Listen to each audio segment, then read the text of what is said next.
तो कैसे हैं सभी लोग? एकदम मस्त होंगे। मैं उम्मीद करती हूँ यही आप लोगों से कि आप लोग सभी लोग एकदम मस्त रहिए। माता रानी की कृपा है दोस्तों। मैं पूनम आज 8वां टॉपिक लेके आई हूँ दोस्तों, शिक्षण। दोस्तों आप लोग का दिल से धन्यवाद कि जो आप लोग का जो कमेंट आया है, फीडबैक दोस्तों, उसके लिए मैं धन्यवाद कि मैं बहुत अंदर से मैं खुश हूँ कि ताकि आप लोगों को कुछ तो मेरा पढ़ाया हुआ समझ। दोस्तों मैं जितना हो सकता है कि मैं बाइलिंगुअल ही पढ़ाने का प्रयास करती हूँ दोस्तों। क्योंकि बहुत ज़्यादा बच्चे हिंदी मीडियम है से दोस्तों, तो मैं इंग्लिश पढ़ा के क्या करूँगी बताइए। जो जिसका जो ज़्यादा कमेंट आता है कि मैम हिंदी में ही ज़्यादा पढ़ाइए दोस्तों, तो मैं ज़्यादा हिंदी में ही पढ़ाती हूँ। इसीलिए थोड़ा बहुत कहीं कहीं बाइलिंगुअल कर देती हूँ, लेकिन बहुत लोगों का उतना भी आ रहा है कि मैम नहीं, आप बिल्कुल हिंदी में पढ़ाइए, हम लोग को समझ में आ रहा है दोस्तों। तो इसके लिए दिल से धन्यवाद। आइए ज़्यादा देर न करते हुए वीडियो को स्टार्ट करती हूँ दोस्तों। देखिए दोस्तों, यहाँ से शुरू है शिक्षण विधियाँ, टीचिंग मेथड्स। देखिए दोस्तों, इसमें शिक्षण विधियाँ में क्या है? समस्या समाधान विधि, समस्या समाधान विधि।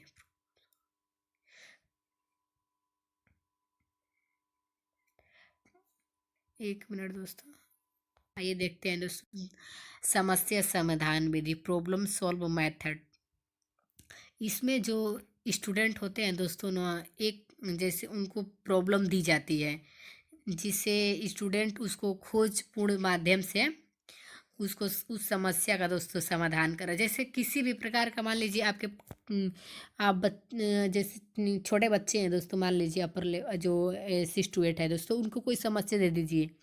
आप समस्या देने के बाद दोस्तों उनको आप कहिए कि आपकी इसको जिस तरह से आपको हो बेटा, आप उस तरह से इसको समस्या का समाधान करिए दोस्तों। देखिए वो खुद उसको समस्या को समाधान कर लेगा धीरे धीरे करके दोस्तों। अगर नहीं समाधान कर पा रहा है दोस्तों, तो ये जो टीचर का कर्तव्य बनता है कि उसको बताने का प्रयास करे और समझाने का प्रयास करे। ऐसे तो बच्चा खुद ही वो समस्या आधा से अधिक वो अपना ढूंढ ही लेता है। आइए देखते हैं दोस्तों अगला टॉपिक इसमें क्या क्या दिया है कि समस्या का चुनाव, समस्या का चुनना, समस्या का कारण, समस्या का पता लगाना दोस्तों, समस्या का समाधान करना, समस्या का व्यवहारिक प्रयोग करना दोस्तों। ये सब क्या है? ऐसा ऐसा समस्या देना बच्चों को दोस्तों को, बच्चों को देना दोस्तों की समस्या, अगर समस्या नहीं वो कर पा रहे तो उसका समाधान करिए दोस्तों आप। एज ए टीचर का यही कर्तव्य बनता है दोस्तों। इसमें दिया है आगमन विधि। आगमन विधि आपको खुद ही पता होगा दोस्तों। आगमन विधि ये क्या है? इसमें आगमन विधि में पहले उदाहरण का, ऐसे ऐसे देखिए दोस्तों, आगमन विधि निगमन विधि। आगमन विधि निगमन विधि नियम की तरफ चलता है। आगमन विधि क्या है दोस्तों कि उदाहरण की तरफ चलता है। एकदम आपको सरल भाषा में मैं बता दूँ तो दोस्तों, आगमन क्या है? उदाहरण की तरफ चलता है। निगमन नियम की तरफ चलता है दोस्तों। आइए देखते हैं दोस्तों इसमें क्या क्या टॉपिक। उदाहरण से नियम की ओर, स्कूल से सूक्ष्म की ओर, विशिष्ट से सामान्य की ओर, ज्ञात से यहाँ पे ज्ञात की ओर, मूर्त से अमूर्त की ओर, प्रत्यक्ष से प्रेरणा की ओर आगे बढ़ता है दोस्तों। प्रत्यक्ष से प्रेरणा की ओर बढ़ता है। दूसरा टॉपिक है दोस्तों निगमन विधि। इसमें क्या है? इसमें दोस्तों अगर यदि आप लोग कमेंट करते हैं तो मैं PDF प्रोवाइड करवा दूंगी अपना टेलीग्राम चैनल पे। RP टारगेट एजुकेशन के नाम से हमारा टेलीग्राम चैनल है दोस्तों। इसमें क्या होता है दोस्तों कि इसमें नियम की तरफ चलता है। प्रमाण से प्रत्यक्ष की ओर, सूक्ष्म से स्थूल की ओर, सामान्य से विशिष्ट की ओर, अज्ञात से ज्ञात की ओर दोस्तों। नियम से उदाहरण की ओर आगे बढ़ते हैं दोस्तों। इसमें क्या है कि प्रोजेक्ट विधि आता है दोस्तों। जब आप लोग यदि B.Ed किए होंगे दोस्तों, उसमें आपको माइक्रो टीचिंग आता है, सूक्ष्म शिक्षा जो आपको पढ़ाया जाता है दोस्तों, उसमें सब कुछ दिया रहता है।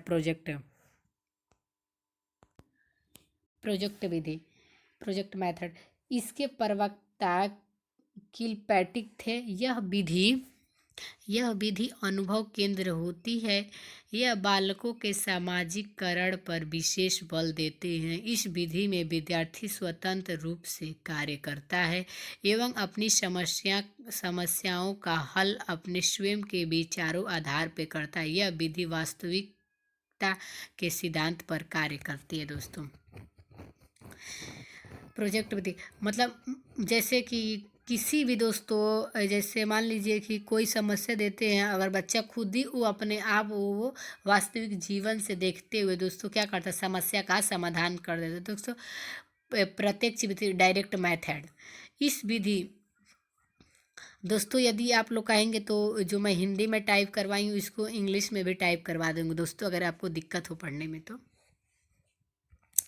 इस विधि में इस विधि में बालक को बिना व्याकरण के नियम का ज्ञात कराया भाषा सिखाई जाती है। इस विधि में जो बालक की मातृभाषा होती है उसे बिना मध्यस्थ बनाए उसे अन्य भाषा सिखाई जाती है, अर्थात मातृभाषा की सहायता नहीं लेकर, बल्कि विद्यार्थी को सीधे बार बार मौखिक एवं लिखित अभ्यास द्वारा सीधी नई भाषा सिखाई जाती है।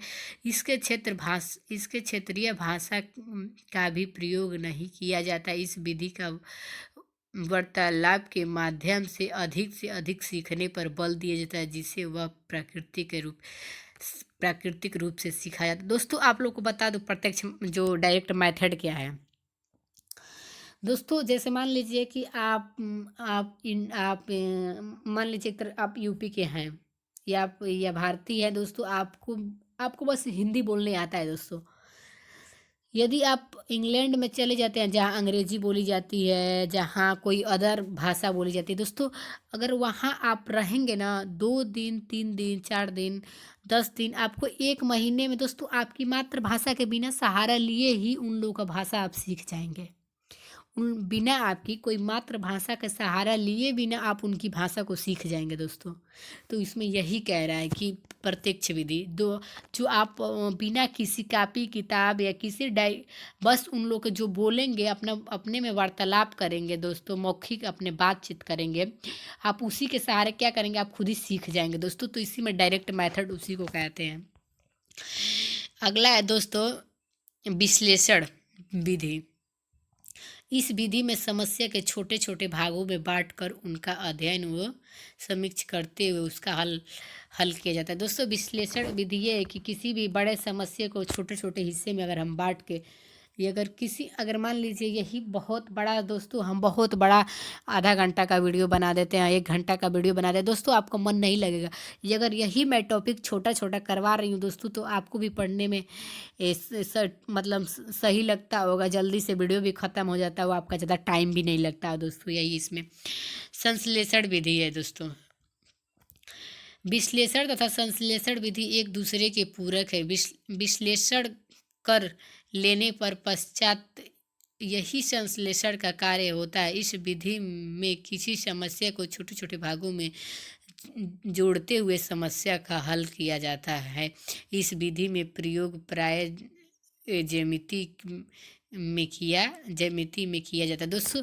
एकदम सेम उसका अपोजिट है, अनुकरण विधि का है। इस विधि में बालक अनुकरण करके सीखता है, इसके लिए इस विधि को अनुकरण विधि कहा जाता है। इस विधि में बालक अपने शिक्षक का अनुकरण करके लिखना पढ़ना एवं नवीन रचना करना सीखता है।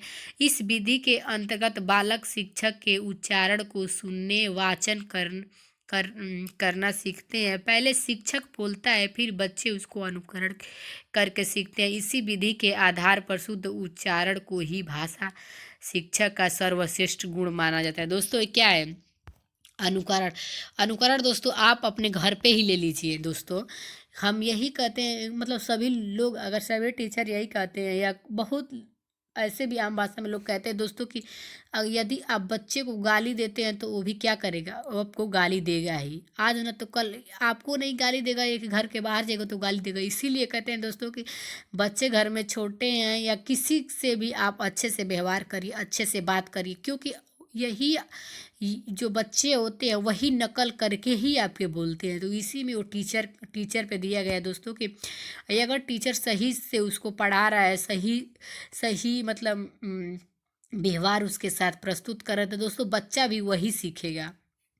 व्याख्यान विधि दोस्तों, व्याख्यान विधि व्याख्यान विधि में किसी तथ्य विषय की व्याख्या की जाती है। व्याख्यान विधि को शिक्षण की सबसे प्राचीन विधि माना जाता है। इस विधि में शिक्षक की भूमिका प्रमुख होती है, इसलिए इस विधि को केंद्रीय शिक्षण विधि माना जाता है। यही विधि स्मृति स्तर का शिक्षण अधिगम कराती है। सामाजिक विज्ञान में व्याख्यान विधि का प्रयोग सबसे अधिक होता है। व्याख्यान शिक्षण विधि में पाठ्य वस्तु एवं विषय वस्तु को प्रस्तुतिकरण पर अधिक बल देता है। दोस्तों व्याख्यान विधि क्या है? जैसे किसी भी टॉपिक पे मान लीजिए जैसे व्याख्या आप करते जा रहे हैं दोस्तों, वही व्याख्यान विधि दोस्तों।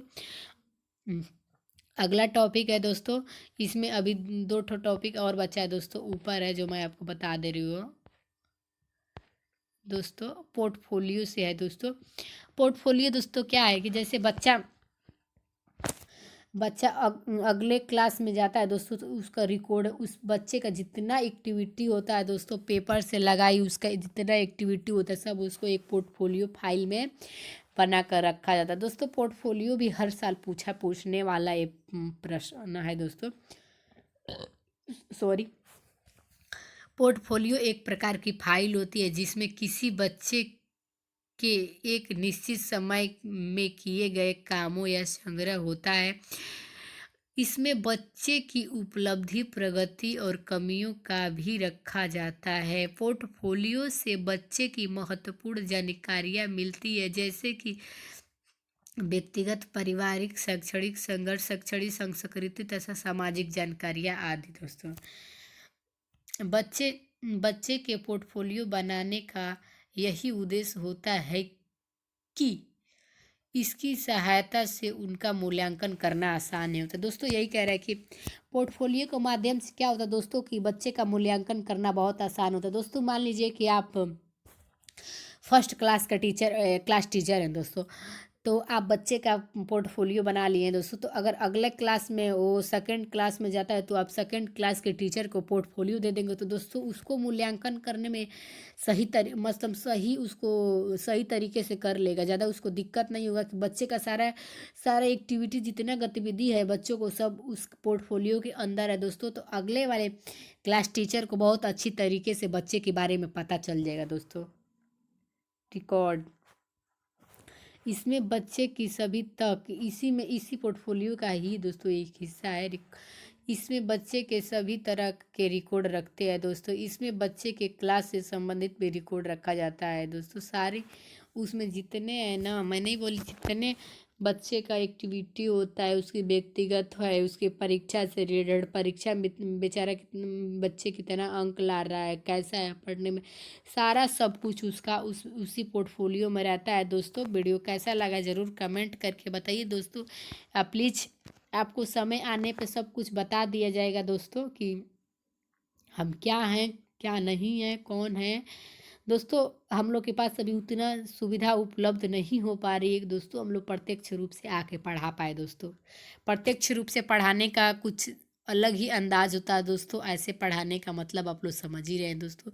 ऐसे पढ़ाने से बहुत ज़्यादा हम लोग को दिक्कत होती है दोस्तों। आप लोग समझ पा रहे हैं, नहीं समझ पा रहे हैं, यदि आप कमेंट नहीं करेंगे दोस्तों तो हम लोग को नहीं पता चलेगा। वैसे रहता है दोस्तों, प्रत्यक्ष रूप से हम लोग लाइव आकर पढ़ाते हैं दोस्तों, तो आपके कमेंट के माध्यम से दोस्तों हम लोग को पता चलता है कि आपको समझ में आ रहा है कि नहीं समझ में, और हम लोग को प्रयास करना चाहिए कैसे पढ़ाना चाहिए दोस्तों। ज़रूर यदि आपको ज़रा सा वीडियो अच्छा लगे दोस्तों ज़रूर कमेंट करके बताइए। ज़रूर आप लोग की छोटी छोटी फीडबैक हम लोग को बहुत अच्छा लगता है दोस्तों कमेंट पढ़ने के बाद।